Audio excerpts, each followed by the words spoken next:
जय माता दी प्रिय भक्तों, आप सभी का मेरे YouTube चैनल डिवोशनल मोहिनी पर बहुत बहुत स्वागत है।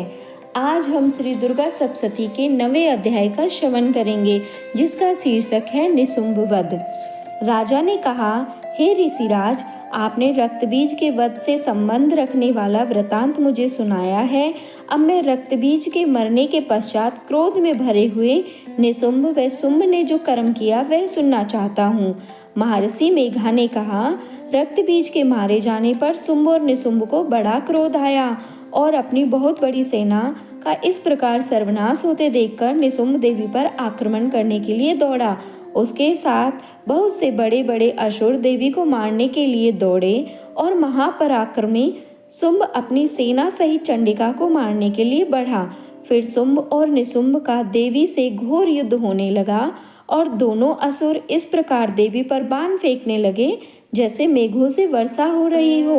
उन दोनों के चलाए हुए बाणों को देवी ने अपने बाणों से काट डाला और अपने शस्त्रों की वर्षा से उन दोनों दैत्यों को चोट पहुंचाई। निशुंभ ने तीक्ष्ण तलवार और चमकती हुई ढाल लेकर देवी के सिंह पर आक्रमण किया। अपने वाहन को चोट पहुंची देखकर देवी ने अपने शुरुप नामक वाहन से निशुंभ की तलवार और ढाल दोनों को ही काट डाला। तलवार और ढाल के कट जाने पर निशुंभ ने देवी पर शक्ति से प्रहार किया। देवी ने अपने चक्र से उसके 2 टुकड़े कर दिए।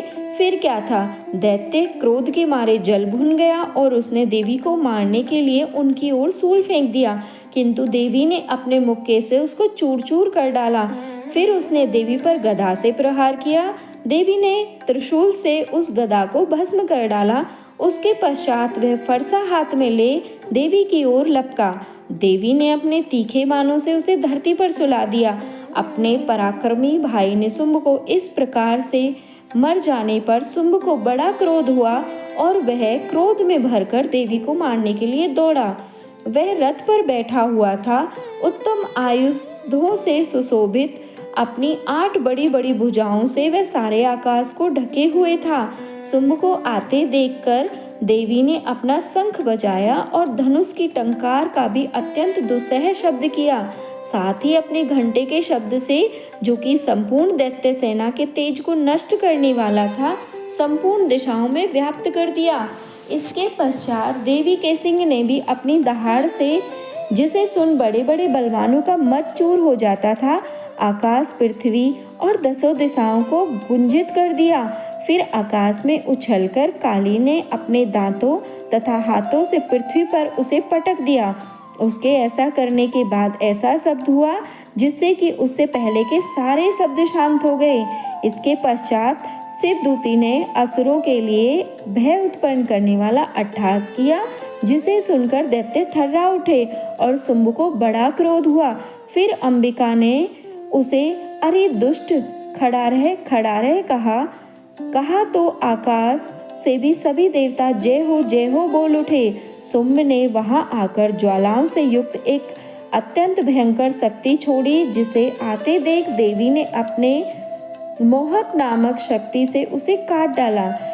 हे राजन, फिर शुंभ ने ऐसा सिंहनाद किया कि तीनों लोक व्याप्त हो गए और उसकी प्रतिध्वनि से ऐसा घोर शब्द हुआ जिसने इससे के पहले सभी शब्दों को जीत लिया। शुंभ के छोड़े बाणों को देवी ने और देवी के छोड़े बाणों को शुंभ ने अपने बाणों से काटकर सैकड़ों हजारों टुकड़ों में परिवर्तित कर दिया। इसके पश्चात जब चंडिका ने क्रोध में भर शुंभ को त्रिशूल से मारा तो वह मूर्छित होकर पृथ्वी पर गिर पड़ा। जब उसकी मूर्छा दूर हुई तो वह धनुष लेकर और अपने बाणों से देवी और काली और सिंह को घायल कर दिया, तथा फिर उस राक्षस ने 10,000 भुजाएं धारण कर चक्र आदि आयुधों से देवी को आच्छादित कर दिया। तब भगवती दुर्गा ने कुपित होकर अपने बाणों से उन चक्रों तथा बाणों को काट डाला। यह देखकर निशुंभ हाथ में गदा लेकर चंडिका को मारने के लिए दौड़ा। उसके आते ही देवी ने तीक्ष्ण धार वाले खड्ग से उसकी गदा को काट डाला। फिर उसने त्रिशूल हाथ में ले लिया। देवताओं को दुखी करने वाले निशुंभ त्रिशूल हाथ में लिए आता देखकर चंडिका ने अपने शूल से उसकी छाती पर प्रहार किया और उसकी छाती को चीर डाला। शूल से विदीर्ण हो जाने पर उसकी छाती में से एक और उसी के जैसा महान पराक्रमी दैत्य ठहर जा कहता हुआ निकला।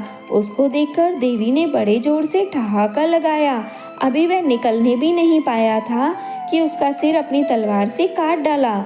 सिर के कटने के साथ ही वह पृथ्वी पर गिर पड़ा। तदंतर सिंह दहाड़ दहाड़ कर असुरों का भक्षण करने लगा और काली शिवदूती ने भी राक्षसों का रक्तपान किया। कौमारी की शक्ति से कितने ही महादैत्य नष्ट हो गए। ब्रह्मानी के कमंडल के जल से कितने ही असुर समाप्त हो गए। कई दैत्य माहेश्वरी के त्रिशूल से विदीर्ण होकर पृथ्वी पर गिर पड़े और वाराही के प्रहारों से छिन्न भिन्न होकर धराशायी हो गए। वैष्णवी ने भी अपने चक्र से बड़े बड़े महापराक्रमियों का कचूमर निकालकर उन्हें यमलोक भेज दिया और ऐन्द्री से कितने ही महाबली राक्षस टुकड़े टुकड़े हो गए। कई दैत्य मारे गए, कई भाग गए। कितने ही काली दूती और सिंह ने भक्षण कर डाले। और इस प्रकार श्री मार्कंडेय पुराण में सार्वनिक मनवंतर की कथा के अंतर्गत निशुंभ वध नामक नवा अध्याय संपूर्ण हुआ। जय माता दी।